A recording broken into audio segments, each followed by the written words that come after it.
इस कहानी की शुरुआत होती है 895 एडी से, जहाँ पर हम एक राजा को देखते हैं और वो राजा जंग जीतकर जब वापिस से अपने किंगडम में आते हैं तो उनके सारे लोग उनकी जीत पर बहुत खुश होते हैं और उनका वेलकम बड़े ही शानदार तरीके से किया जाता है। अब राजा वो जंग जीत कर बहुत सारे गुलामों और खजाने को भी अपने साथ ही लाए थे। यहाँ पर हमें राजा की फैमिली भी दिखाई जाती है। उनकी फैमिली में उनका एक बेटा और उनकी वाइफ थी, यानी कि रानी। उनके बेटे का नाम एमलेट था। राजा की वाइफ और उनका बेटा उन्हें इतने टाइम के बाद देखकर बहुत खुश हो रहे थे। राजा लूटे हुए खजाने से सोने की एक चेन बाहर निकालते हैं और उसे अपने बेटे एमलेट को गिफ्ट करते हैं। इसके बाद ही लोग अपनी जीत पर सेलिब्रेशन कर रहे होते हैं, लेकिन तभी राजा का भाई जिसका नाम फिजूल होता है वो वहाँ पर आता है और ये काफी जालिम होता है, काफी खुदगर्ज भी। लेकिन उसने इस जंग में अपने भाई यानी राजा का पूरा साथ दिया था और उसी की वजह से ही राजा ने ये जंग जीती थी। तब इस बात से राजा की वाइफ यानी रानी को भी बहुत खुशी होती है। इसी वजह से वो रिस्पेक्ट के तौर पर उसे ड्रिंक पीने के लिए देती हैं। फिर रात को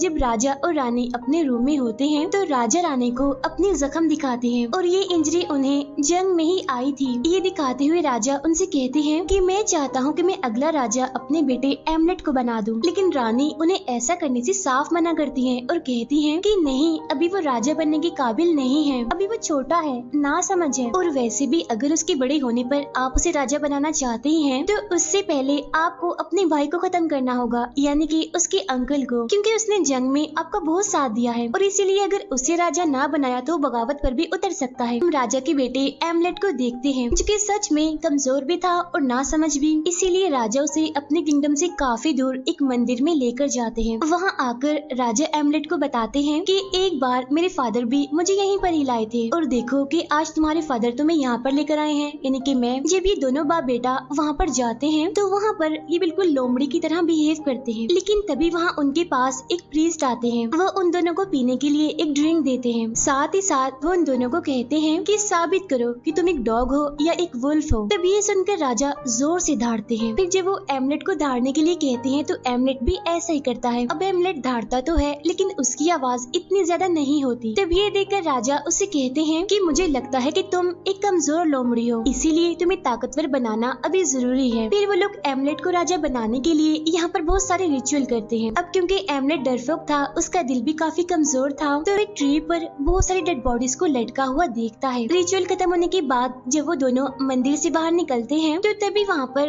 राजा का भाई फिजूल अपने साथियों के साथ आ जाता है और वो आते ही तीरों से इन पर हमला कर देता है। अब यहाँ पर राजा को एक तीर लग जाता है, इसीलिए अपने बेटे एमलेट को फौरन से वहाँ से भागने के लिए कहते हैं। तब एमलेट ऐसा ही करता है और वो वहाँ से भाग जाता है। उसके जाने के बाद राजा का भाई फिजूल अपने भाई राजा के पास आ जाता है और वो एक तलवार से अपने भाई का सर ही धड़ से अलग कर देता है और उन्हें जान से मार डालता है। इसके बाद फिजूल के बहुत सारे सिपाही एमलेट का पीछा करते हैं उसे पकड़ने के लिए और फिर जैसे एक सिपाही एमलेट के पास जाकर उसे पकड़ने की कोशिश करता है तो एमलेट उसकी नाक काट देता है और उसे काफी जख्मी कर देता है और ऐसा करने के बाद वो वहाँ से भाग जाता है। भागते भागते जब एमलेट अपने किंगडम में वापस पहुँचता है तो वो देखता है कि उसके अंकल फिजूल ने उनके किंगडम पर कब्जा कर लिया है। फिजूल के सिपाही एमलेट की मदर को उठा कर भी अपने साथ ले जाते हैं और वो सिपाही जिसकी नाक एमलेट ने काट दी थी वो फिजूल से आकर कहता है कि वो बच्चा एमलेट समंदर में डूबने से मर गया। लेकिन ये बात बिल्कुल झूठ होती है क्योंकि एमलेट तो अभी जिंदा था और वो अपने किंगडम से एक बोट लेकर वहाँ से चला जाता है। फिर वो समंदर के रास्ते जब इतनी मुसीबत में आगे बढ़ रहा होता है तो वो यहाँ पर एक कसम उठाता है कि चाहे जो भी हो जाए मैं अपनी मदर को बचा लूंगा और फिजूल को मार के अपने फादर का बदला लूंगा। इसके बाद काफी साल गुजर जाते हैं और हमें रशिया का सीन दिखाया जाता है जहाँ पर एमलेट अब काफी बड़ा और काफी पावरफुल बन चुका था और वो अब एक वॉरियर था। वो अपने कुछ सिपाहियों के साथ छोटे मोटे गाँव पर हमला करता था, फिर वहाँ के लोगों को अपना गुलाम बना लेता था और तो और वो यहाँ पर काफी जुल्म भी करते थे। वो गाँव वालों के घरों को और उनके बच्चों को जिंदा ही जला दिया करते थे। लेकिन एमलेट को अपने सिपाहियों का इस तरह का साथ और ये उल्टे काम बिल्कुल भी पसंद नहीं थे। उसी रात एमलेट जब उस गांव में घूम रहा था तो उसे वहाँ पर एक बड़ी अजीब औरत दिखाई देती है। उस औरत ने अपने सर पर अजीब तरह का कुछ पहना हुआ था और तो और उसकी आंखें भी नहीं थी। यहाँ पर वो औरत एमलेट से कहती है कि तुम्हारे सुतेले भाई यानी कि फिजूल के बेटे ने मेरी आंखें मुझसे छीन ली, लेकिन फिर भी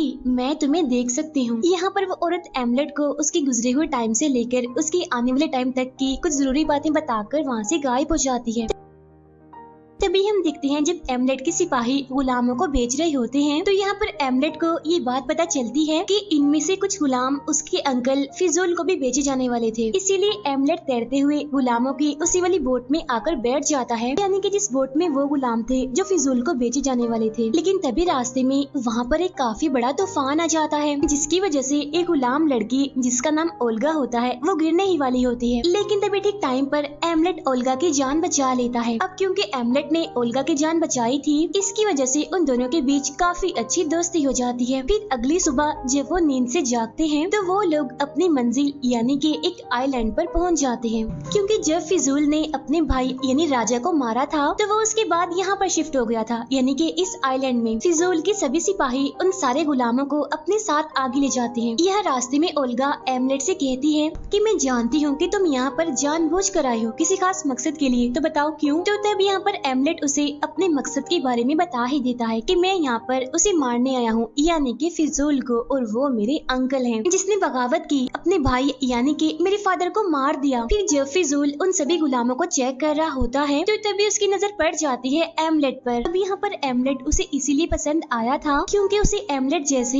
ताकतवर गुलामों की जरूरत थी। यहाँ जब फिजूल उससे उसका नाम पूछता है तो एमलेट यहाँ पर अपना कुछ और ही नाम बताता है। यहाँ पर वो लोग एमलेट के साथ साथ ओल्गा और एक और लेडी को सिलेक्ट कर लेते हैं खाना बनाने के लिए और कपड़े धोने के लिए। फिजूल और उसके सारे सिपाही काफी जालिम थे, वो बाकी गुलामों और एमलेट से बहुत ज्यादा काम करवाते थे। फिर एक दिन एमलेट वहाँ पर अपनी माँ को देखता है। काम करने के बाद जब एमलेट खाना खा रहा होता है तो तब ओल्गा उसे मिलने के लिए उसके पास आती है, लेकिन फिजूल के लोग उसे एमलेट से मिलने नहीं देते और ओल्गा को पकड़ के वहाँ से ले जाते हैं। रात के टाइम एमलेट वहाँ पर एक जानवर को देखता है जो कि एमलेट को इशारा करके अपने ही पास बुला रहा था, इसीलिए अब एमलेट उसका पीछा करने लगता है। पीछा करते करते वो एक केव में जाकर पहुँचता है। एमलेट वहाँ पर एक प्रीस्ट को देखता है जो कि वहाँ पर एक रिचुअल कर रहे थे। अब जैसे ही वो प्रीस्ट एमलेट को देखते हैं तो कहते हैं कि अंदर आओ, इधर आके बैठो, मैं जानता हूँ तुम कौन हो, तुम राजा के बेटे हो ना। तभी ये प्रीस्ट एमलेट को पुराने प्रीस्ट का स्कल भी दिखाते हैं और ये उसी प्रीस्ट का स्कल होता है जिसने कि एमलेट को परखा था उसके फादर के साथ। लेकिन फिर बाद में फिजूल ने उस प्रीस्ट को भी मार दिया, उसकी जुबान काट दी और उसका सर ही धड़ से अलग कर दिया। लेकिन यहाँ प्रेजेंट वाले प्रीस्ट के पास इतनी ताकत होती है कि वो उस पुराने प्रीस्ट की स्कल के साथ बातें कर सकता है। यहाँ उस प्रीस्ट के पास बहुत सारा जादू भी होता है जिसकी मदद से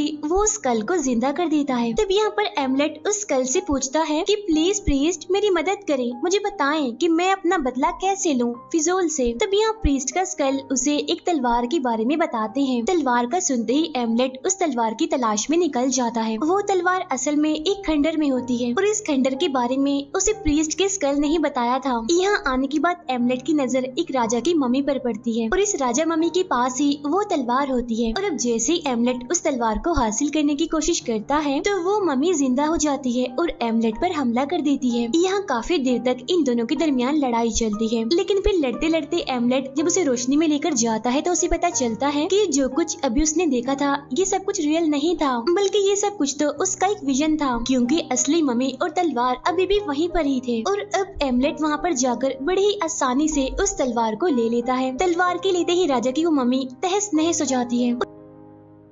उधर फिजूल ओल्गा को परेशान करने की कोशिश कर रहा होता है और जब ओल्गा उसे ऐसा करने से रोकती है तो फिजूल अपने दूसरे गुलाम से कहता है कि इसे सख्त सजा दो, ये इसी काबिल है। वहाँ एमलेट को हम देखते हैं जो कि उस तलवार को छुपाकर ओल्गा से मिलने के लिए चला जाता है। यहाँ पर वो ओल्गा को तसल्ली देता है और कहता है कि मैं बहुत जल्द फिजूल को मारकर तुम्हें उसकी कैद से यहाँ से छुड़ाकर हमेशा हमेशा के लिए ले जाऊंगा। अभी वो दोनों आपस में बातें कर ही रहे होते हैं तो तभी वहाँ पर फिर से कुछ लोग आते हैं और वो फिर से ओल्गा को वहाँ से जाने के लिए कहते हैं। अगले सीन में हम देखते हैं कि फिजूल के सिपाही एमलेट को एक खतरनाक गेम के लिए ले जाते हैं। खतरनाक गेम इसलिए क्योंकि इसमें एमलेट की जान भी जा सकती थी। यहाँ फिजूल की आर्मी उस मैच को हार रही थी, लेकिन तब फिजूल का बेटा इस गेम को जीतने के मकसद के लिए चला जाता है। लेकिन अब क्योंकि वो छोटा था, ना समझता, इसी वजह से वो वहीं पर ही गिर जाता है क्योंकि वो काफी जख्मी हो गया था। जमीन पर गिरते ही वो बेहोश हो जाता है। फिर जब दूसरे किंगडम का सिपाही फिजूल के बेटे के सर को बिल्कुल किसी बॉल की तरह हिट करने वाला था तो तभी वहाँ पर एमलेट आ जाता है। वो फिजूल के बेटे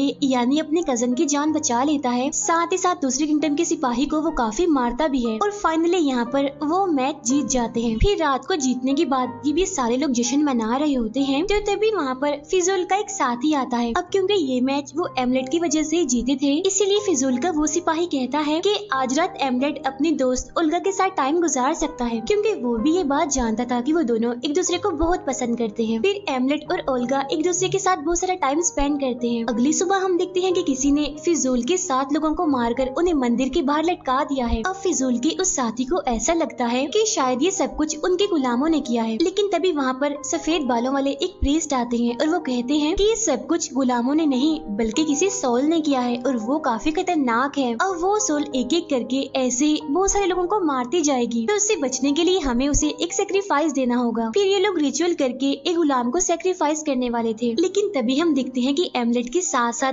बहुत सारे डॉग भी बोलने लगते हैं और फिजूल का डॉग उस पर हमला कर देता है, इसीलिए वो उस डॉग को जान से मार देता है। उधर हम देखते हैं कि उन्होंने सेक्रीफाइस करने के लिए जिस गुलाम को चूज किया था वहाँ पर वो गुलाम तो नहीं होता बल्कि फिजूल का एक खास आदमी होता है और उसकी वहाँ पर डेड बॉडी लटकी होती है, यानी कि फिजूल का खास आदमी यहाँ पर सेक्रीफाइस हो गया था। इसीलिए फिजूल अपने सारे गुलामों को हथियार देकर रात को पहरा देने के लिए कहता है। जैसे रात होती है और जब सारे लोग पहरा दे रहे थे तो हम देखते हैं कि फिजूल के बहुत सारे सिपाही खुद ब खुद अपने ही जान ले रहे हैं। तब यह मौका देखकर एमलेट अपनी मदर से मिलने के लिए चला जाता है। यहाँ वो अपनी मदर से मिलता है और कहता है, माँ ये मैं हूँ एमलेट, आपका बेटा, और कल मैं फिजूल को मारकर अपने फादर की मौत का बदला ले लूंगा और आपको भी यहाँ से छुड़ा कर ले जाऊंगा। लेकिन तब एमलेट की मदर यहाँ पर उसे कहती है कि तुम्हारे फादर मुझे जरा भी अहमियत नहीं देते थे, उनके लिए तो मैं बस एक गुलाम की तरह थी। वो इतने लालची थे कि उन्हें बस पैसों से और खजाने से प्यार था। लेकिन जो तुम्हारे अंकल फिजूल है वो ऐसे बिल्कुल भी नहीं थे, वो तो मुझसे प्यार करते थे, न कि पैसे से, सोने से। तो देखो फिर मैंने क्या किया, फिजूल को अपने कंट्रोल में करके तुम्हारे फादर को मरवा दिया, क्योंकि तुम्हारे फादर लालची होने के साथ साथ एक बुज़दिल इंसान भी थे। वो जितनी भी जंगे जीते थे उन सब में फिजूल का ही हाथ था, न कि उनका। तब ये सुनकर एमलेट को इतना गुस्सा आता है कि वो अपनी मदर से कहता है, अच्छा तो ये बात है, तो देखो अब मैं तुम्हें भी मार दूंगा, फिजूल को भी मार दूंगा और उसके सारे साथियों को भी मार दूंगा। तब ये सुनकर उसकी मदर कहती है कि नहीं बच्चे, तुम मुझे नहीं मार सकते, मैं तो तुम्हारी माँ हूँ, तुम मुझसे प्यार करते हो। और हाँ, अब मेरी बात गौर से सुनो, जब तुम फिजूल को मार दोगे तो मैं तुम्हारी रानी बन जाऊंगी और उसके बाद हम दोनों मिलकर पूरे किंगडम पर राज करेंगे। अब अपनी माँ का ऐसा रूप देखकर एमलेट वहाँ से भाग जाता है, लेकिन वो जाते जाते अपने कजन को मार देता है, यानी कि फिजूल के बेटे को, और उसका दिल निकाल लेता है। यहाँ से वो सीधा जाता है ओल्गा के पास और उसे कहता है कि हमें जल्द से जल्द यहाँ से भागना होगा। तब ये सुनकर ओल्गा कहती है कि नहीं, जिस मिशन के लिए तुम यहाँ पर आए हो उसे पूरा करके ही जाना, यानी कि हम फिजूल को मारकर ही यहाँ से जाएंगे।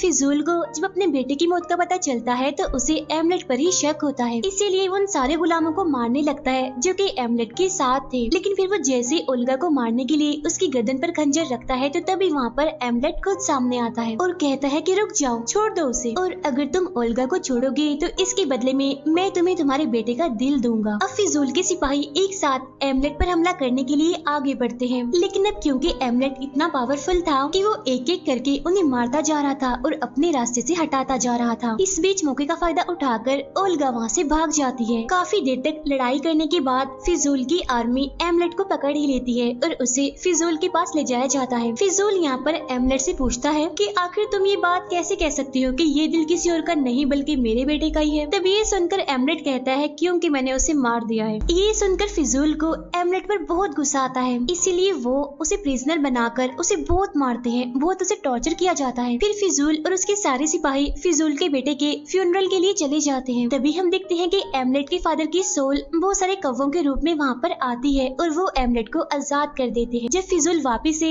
एमलेट को मारने के लिए जाता है तो वो देखता है कि एमलेट तो यहाँ पर है ही नहीं। उधर हम ओल्गा और एमलेट को एक साथ देखते हैं, क्योंकि असल में ओल्गा एमलेट को अपने साथ काफी दूर ले आई थी। अब यहाँ पर उन दोनों ने शादी भी कर ली होती है और यहाँ पर वो ये फैसला करते हैं कि वो इस बदले इस लड़ाई झगड़े को छोड़कर दूर अपने एक रिश्तेदार के घर सुकून की जिंदगी बसर करेंगे। इसीलिए अब वो लोग एक बोट के जरिए वहाँ जाने के लिए निकल रहे थे। लेकिन जब एमलेट ओल्गा के पास आता है तो उसे पता चल जाता है कि उन दोनों का बेबी होने वाला है। यहाँ पर एमलेट ओल्गा से कहता है, अब मैं फिजूल को मारे बगैर तुम्हारे साथ नहीं जा सकता, क्योंकि अगर मैंने उसे खत्म ना किया तो एक ना एक दिन वो जरूर मेरे बच्चों को खत्म करने के लिए आएगा और मैं ऐसा नहीं चाहता। फिर एमलेट एक अंगूठी उस बोट की मालिक को देते हुए कहता है कि ये तुम्हारी जिम्मेदारी है, मेरी वाइफ ओल्गा को सही सलामत उस रिश्तेदार के घर पहुंचा देना। इसके बाद एमलेट वहाँ से जाने लगता है। हालांकि ओल्गा यहाँ पर एमलेट को काफी रोकने की कोशिश करती है, लेकिन वो नहीं रुकता और वहाँ से जाते जाते वो कहता है कि नया राजा मैं नहीं हूँ बल्कि हमारा बच्चा होगा। ये कहते ही एमलेट पानी में जंप कर देता है और फिजूल के किंगडम में जाने के लिए निकल जाता है। जब एमलेट वहाँ पर पहुँचता है तो देखता है कि बहुत सारे लोग खुद ब खुद ही मरते जा रहे हैं, क्योंकि जिस तलवार को एमलेट ने उस मम्मी राजा से लिया था वो कोई आम तलवार नहीं थी, बल्कि उस तलवार में बहुत सारी पावर्स थी। इसीलिए वो आज तक